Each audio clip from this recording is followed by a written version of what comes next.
Temperature T1 पे maintain है इधर वाला, और इधर वाला किस पे मेंटेन है बोलो, T2 पे। भाई इसीलिए तो क्या है, हाइट अलग अलग आ रही है ना, नहीं समझ में आया।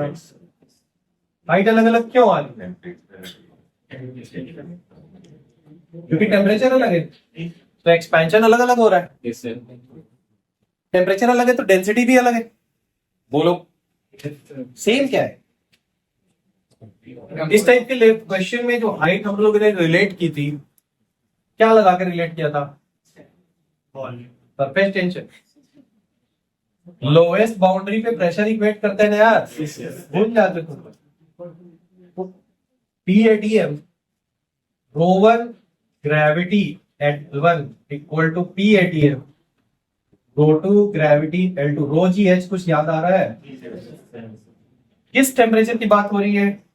T1 और T2 पे। ये वाला किस पे बताओ बच्चों?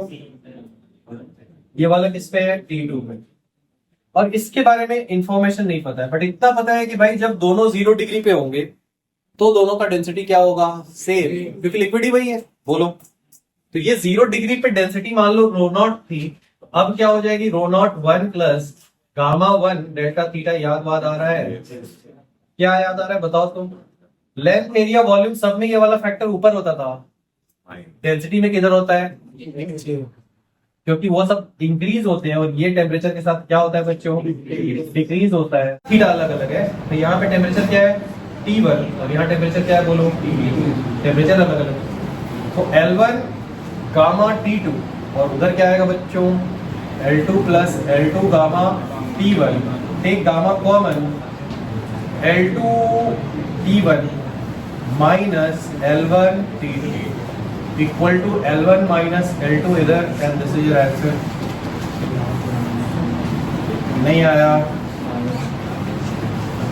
इसमें मिस्टेक क्या होती है, क्यों आप लोग का डाउट आया? देखो मैं बता रहा हूं। तो बच्चे ये वाला डेंसिटी का फॉर्मूला लगा देते हैं, 1 माइनस गामा T1। यस और नो? इधर आपने तो बोला था सब में प्लस होता है, डेंसिटी वाले में बस क्या हो जाएगा? माइनस, क्योंकि डेंसिटी कम होती है टेम्परेचर बढ़ाने से। यस और नो?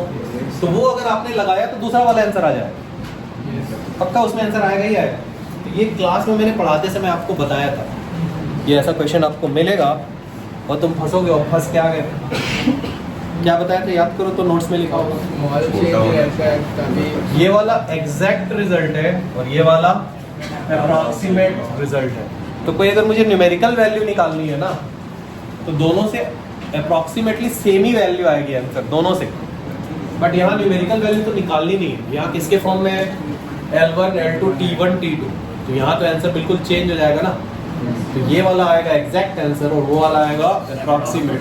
ये वाला करना है। कितने लोग को समझ में आया? क्या समझ में आया? कौन सा वाला फॉर्मूला सही है? ये ना वो ये एग्जैक्ट बता रहे हैं। यस और नो? ये ऊपर जाता है बाइनोमियल लगता है, तब माइनस सामने आती है। याद आ रहा है क्या? तो इसलिए वो अप्रॉक्सीमेट लगता है।